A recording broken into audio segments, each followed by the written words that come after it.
Olá pessoal, seja muito bem-vindo à Gestão de Condomínio, o podcast que apresenta toda a vida em comunidade dentro dos condomínios. E a gente tenta, de alguma maneira, trabalhar esse assunto, que é um assunto, muitas vezes, com diversas dificuldades, estresse entre os condôminos, mas que a gente tenta levar da maneira mais leve possível. Dentro desse podcast, a gente apresenta algumas situações relacionadas à gestão, as questões relacionadas à engenharia, relacionados também à parte jurídica. Então, prepare o seu café e vamos daqui para frente conversar bastante sobre esses assuntos. Doutor Alberto, tudo bom? Tudo tranquilo? Como está, Marcos? Estávamos ansiosos em recebê-lo aqui no podcast. É um assunto que várias pessoas questionou, com relação à parte jurídica, principalmente dos condomínios, né? E aí, vou iniciar, sem mais delongas, nesse bate-papo, relacionado a um assunto relativamente novo, né, que são as plataformas e as locações relacionadas ao Airbnb, ou tipo Airbnb. Eh, que tipo de restrição de uso ou não, isso é permitido para qualquer condomínio, em qualquer local, ou não? Que o doutor poderia nos ajudar ou colaborar nesse assunto? Bom, atualmente, o sistema de Airbnb ou equivalente, economicamente, ele é muito vantajoso para muitos proprietários de imóveis, especialmente aqueles que possuem uma propriedade dentro de um condomínio, certo? A questão é que, ah, os condomínios devem estar preparados para essa nova realidade. Embora nós não tenhamos uma legislação específica que trate sobre isso, inclusive há no Congresso Nacional hoje uma discussão sobre uma alteração do atual Código Civil e que há dentro dessas alterações a discussão sobre a possibilidade de restringir ou não o Airbnb em condomínios residenciais. Essa é uma discussão que vem sendo travada por falta dessa legislação específica dentro do judiciário. De forma geral, o que acontece? Nós precisamos a permissão ou não da locação em Airbnb dentro de um condomínio residencial, ela vai depender especificamente dos regramentos que existem, então da convenção de condomínio e do estatuto de condomínio. É possível o síndico proibir a realização de locação via Airbnb, que é uma locação tecnicamente, né, como quase é temporária, desde que haja expressa previsão no estatuto e no regimento interno do condomínio. Mas se não houver essa restrição, o síndico, por conta própria, ele não pode impedir, certo? Inclusive, é possível o proprietário discutir isso judicialmente. Aproveitando esse gancho que o doutor colocou, provavelmente acho que a grande preocupação do síndico, quando teoricamente, eh, tentaria proibir, é relacionado à segurança. Então aproveitando já esse gancho, depois o doutor puder Hum. colaborar, quais tipos de situação em que o síndico então, mediante uma situação que ele não pode proibir, que tipo de resguardo ou que tipo de situação que ele poderia fazer para que não gerasse um risco para o condomínio? Seria possível, não? É, o que acontece? O síndico vai poder, assim como acontece com qualquer outro morador, tá? Ele vai ter o direito de fiscalizar a utilização das áreas comuns. Perfeito? Dentro do condomínio. E se aquele visitante, seja ele que está hospedado, ah, como visitante rotineiro ou via Airbnb ou um parente que vem ali, se ele vai fazer uso conforme as regras do estatuto do condomínio, do regimento interno, as regras de utilização e convivência da área comum, certo? Então, o que ele vai poder fazer é verificar se existe alguma questão de risco ou não, se está fora das normas ou não. Havendo a identificação, ele vai poder, seguindo o regulamento interno, por exemplo, uma comunicação, uma advertência, aplicação de multas e assim por diante, até inclusive algumas situações mais gravosas, desde que estabelecidas diretamente no estatuto do condomínio.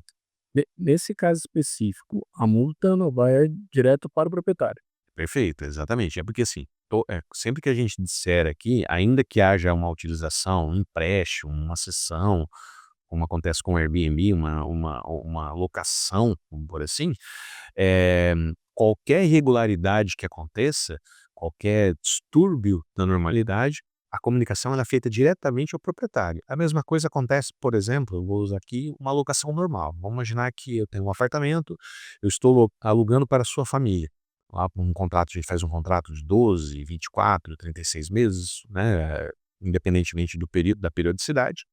Se eventualmente a sua família comete alguma falha, alguma falta que é contrária ao que foi estabelecido no estatuto, ela vai ser comunicada, evidentemente, ao proprietário. Inclusive, isso pode ser utilizado até pelo proprietário em certas circunstâncias, dependendo da gravidade, para rescisão do contrato de locação. Tá? Essa faz uso exatamente. Claro que pelo contrato de locação, quem vai pagar a eventual multa é o inquilino, certo? Mas ela é direcionada diretamente ao proprietário, é ele que é o responsável direto em relação a qualquer circunstância de pagamento, multa, vinculada ao condomínio, porque a propriedade está no nome dele. Legal, doutor. E aí, baseado nessas informações que você passou, obviamente nem todos os condomínios estão preparados, né, e aí o que que o doutor consegue, sugerir para que esses que não estão preparados possam fazer? Bom, é, se você for ver, a maioria dos condomínios hoje, eles não estão com seus estatutos e regimentos internos adequados à legislação hoje vigente. Não estou nem dizendo em relação à alteração que vai ser feita no Código Civil, que está em discussão no Congresso. Estou dizendo pela legislação em vigor hoje. Uhum. A maioria dos condomínios é provável que não estejam adequados. Então, o que que se recomenda? É que se faça uma análise, então haja uma contratação de um advogado especializado na área de direito imobiliário condominial, para que ele faça uma análise, do estatuto e do regimento interno e que faça uma sugestão, das alterações, para adequação. Entre elas, especificamente essa questão do Airbnb, que para que seja levado em assembleia de condomínio, especificamente essas alterações, e seja votado pela assembleia de acordo com o quórum estabelecido no estatuto, para que seja discutido e votado essa situação. Se os condôminos eles concordam que vai se vedar todo e qualquer tipo de locação via sistema Airbnb ou equivalente, ou se vai ser permitido ou não que seja realizado dessas maneiras. Até porque, assim, existem muitos condomínios novos, especialmente, que as pessoas compram com intuito não de residência, mas de investimento, justamente visando esse ganho mais rápido que o Airbnb proporciona do que um contrato de locação normal, certo? E aí muitas vezes você se depara com essa situação às vezes o estatuto não prevê, ou fazer uma modificação ao longo do período, então isso é importante que isso seja definitivamente regulamentado e registrado, segundo as normas, estabelecidas pela legislação e pelo estatuto, justamente para que não haja essa surpresa. Outra questão que é bastante pertinente no nosso momento, né, que houve, de fato, uma mudança na cultura, principalmente relacionada aos pets, né, aos animais domésticos. Nesse caso, doutor, cabe para qualquer condomínio receber qualquer tipo de animal, de qualquer barulho, de qualquer tamanho? Como que isso funciona? O que precisa ser estabelecido ou não para essa questão dos pets, dos animais? Realmente, Marcos, dentro dessa nova conjuntura, né, que nós temos na sociedade, os pets, eles deixaram de ser simplesmente animais e passaram a ser integrantes muitas vezes, muitas pessoas entendem que os animais são integrantes da família, né. Eh, Independentemente de julgamento de valor sobre isso, isso é uma realidade, né. E assim, assim como nós conversamos agora há pouco, muitas vezes o estatuto do condomínio e o regimento interno, eles não estão preparados para essa nova realidade. Então assim, existe uma tendência de tentar, evitar conflitos. No entanto, há muitas situações em que pode haver os síndicos podem tomar algumas medidas na tentativa de barrar ou impedir que os moradores tenham, esses animais, esses pets, como você mesmo colocou. A possibilidade disso valer ou não vai depender do que está no estatuto e no regimento interno do condomínio. Se você se o estatuto ou regimento interno estabelecer de forma genérica que não pode-se ter animais de estimação, essa essa negativa genérica, ela não a jurisprudência, os tribunais entendem que ela não é válida, tá. Por quê? Tem que ter uma justificativa em virtude dessa nova realidade. Então, teria que ter uma situação de saúde para os moradores, uma questão de segurança. Então um animal muito grande, por exemplo, olha, eu quero ter um Rottweiler, dentro de um apartamento. Não é impossível, mas dependendo das situações estruturais do prédio, da questão do tamanho do animal, da ferocidade dele, pode ser impedido. Porque gera um risco Exatamente, também. como disse, exatamente. Agora, se o Estatuto de Condomínio estabelece de forma geral que, olha, não se pode ter animais de estimação, essa normativa interna, por si só, ela já não é válida segundo o entendimento do STJ. Há inclusive julgados nos tribunais que houve essa discussão, os moradores entraram com ações contra os condomínios, porque essa negativa geral, ela não pode não teria, cabimento dentro dessa nova realidade, né, dentro do direito da própria pessoa, do direito dos animais, da questão de convivência, da questão, às vezes, até uma questão emocional para a pessoa. Então todos esses aspectos são analisados, e os tribunais têm entendido que, imposições genéricas dos condomínios não podem ser estabelecidas. Então tem que haver critérios, tamanho, porte, peso, ferocidade, riscos, então tem uma série de situações. Se for só de forma geral, ela não é permitida. Os tribunais entendem que essa negativa ela é proibida, não pode ser aplicada, então qualquer penalidade, qualquer ingerência, vamos por assim, do síndico em relação ao condômino por conta disso, ela não é válida. Bem como com relação a locais dentro do condomínio também. Sim, sim, exatamente. Aqueles elevador, que são vários. Muitos condomínios estabelecem, normalmente alguns condomínios você tem um elevador, social e um elevador de serviço. A obrigatoriedade de passar apenas pelo serviço, né, você olha, a pessoa vai fazer um passeio com o animal, vai transportar ele para o veterinário, pra um pet shop para poder, né, receber um banho, uma tosa, alguma coisa nesse sentido. Há uma obrigatoriedade de passar pelo elevador serviço. Isso também não é permitido, Uhum. em virtude dessas circunstâncias. Essa proibição de descer ou subir com os animais somente pelo elevador de serviço, ela também não tem guarida dentro da jurisprudência. Maravilha, doutor. Agora saindo um pouquinho do assunto rotineiro do condomínio, né, que a gente estava falando, sobre multas, sobre usos, partindo para algo relacionado a melhoria, a um investimento relacionados ao condomínio. Nesse caso, um dos assuntos mais polêmicos é com relação a uma mudança de fachada. Como que isso se estabelece? Podemos simplesmente, eu como síndico chegar lá e mudar a fachada do condomínio, ou mesmo numa assembleia simples, eu lá e aprovar, como que isso pode ser estabelecido? Bom, normalmente, quando se estabelece o condomínio, quando se cria o condomínio, você estabelece, né, toda a fachada, toda a questão externa do prédio. E qualquer mudança dessa fachada, vamos pôr assim, dessa parte externa, dessa parte, de visualização, ela necessita de uma aprovação da assembleia. Eu como condômino, eu não posso chegar lá e mudar a fachada externa. Por exemplo, eu vou usar um exemplo que é bem comum.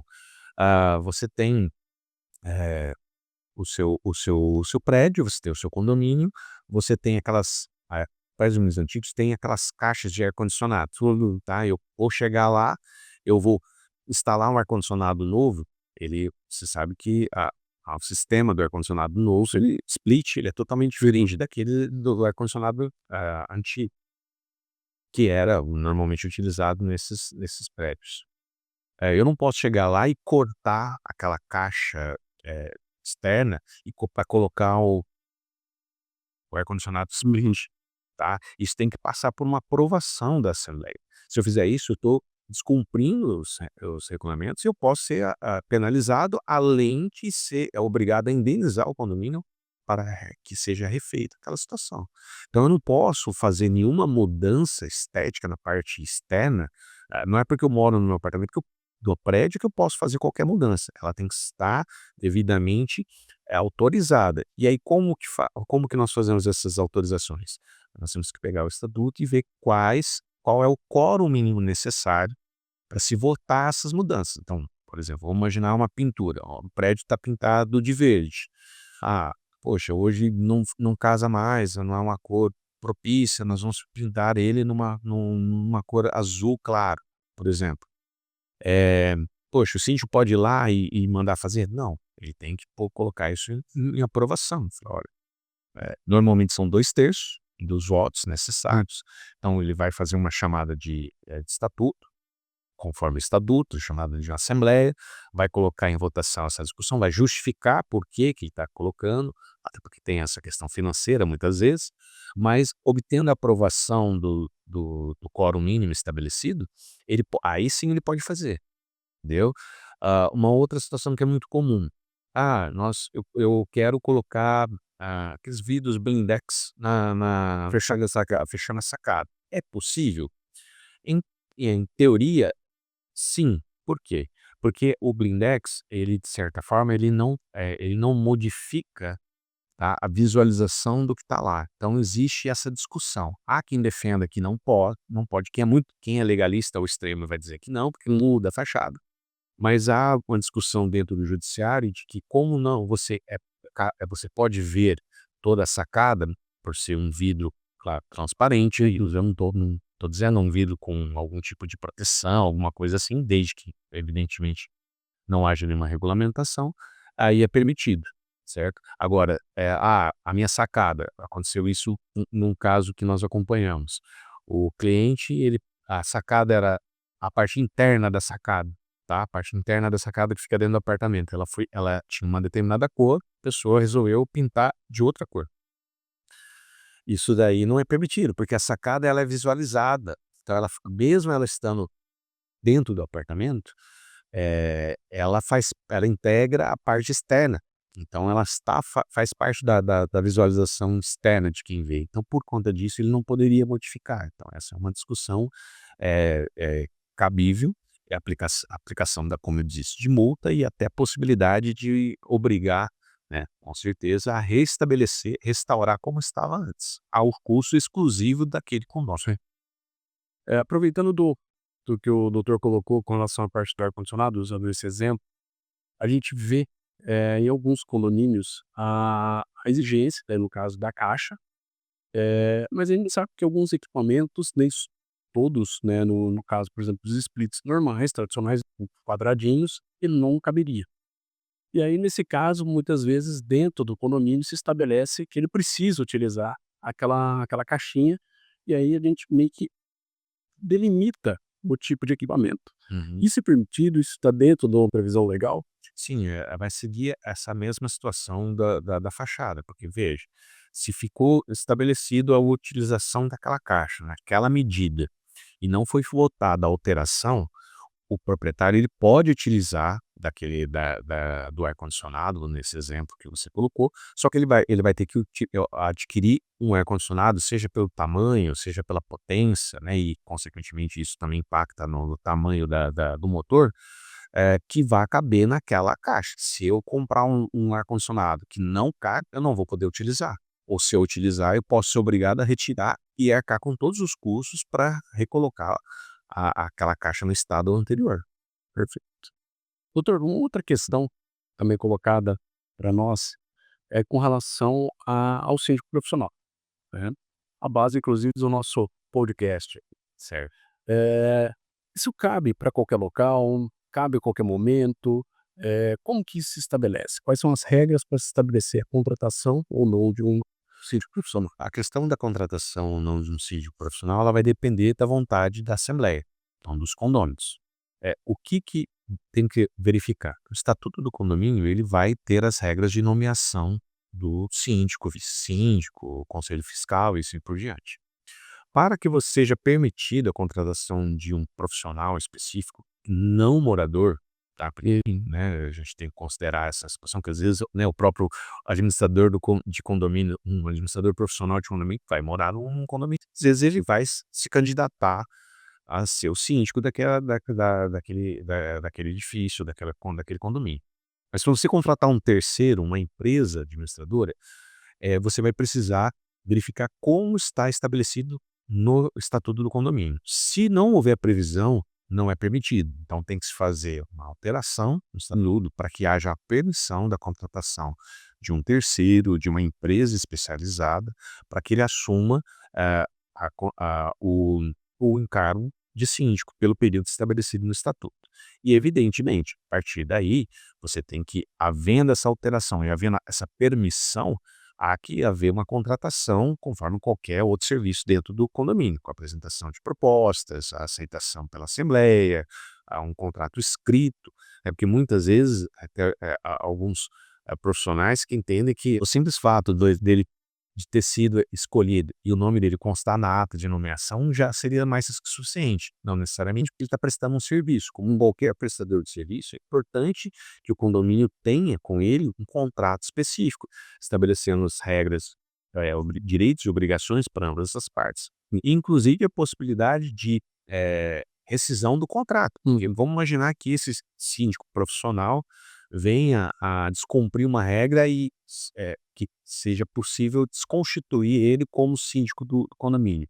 Como é que fica o contrato? Então, isso tudo tem que estar harmonizado. Então, é importante que esteja uma situação no estatuto de condomínio e todas as relações jurídicas dali decorrentes sejam no mesmo sentido. Até mesmo porque senão ele se torna quase que um imperador, né. Exatamente, exatamente. Se não estabelecer uma forma de retirá-lo, caso ele for contratado, não tem como estabelecer essa orientação. Perfeito, perfeito. Agradecemos então ao nosso doutor Roberto, que colaborou aí com esse podcast, com essas algumas histórias aí relacionadas à área jurídica. E aí convidamos aos demais para curtir o nosso vídeo, compartilhe com seus amigos e o máximo que a gente puder fazer também de comentários relacionados a esse assunto, que é tão pertinente e que tem diversas curiosidades relacionadas ao nossa comunidade dos condomínios. Obrigado.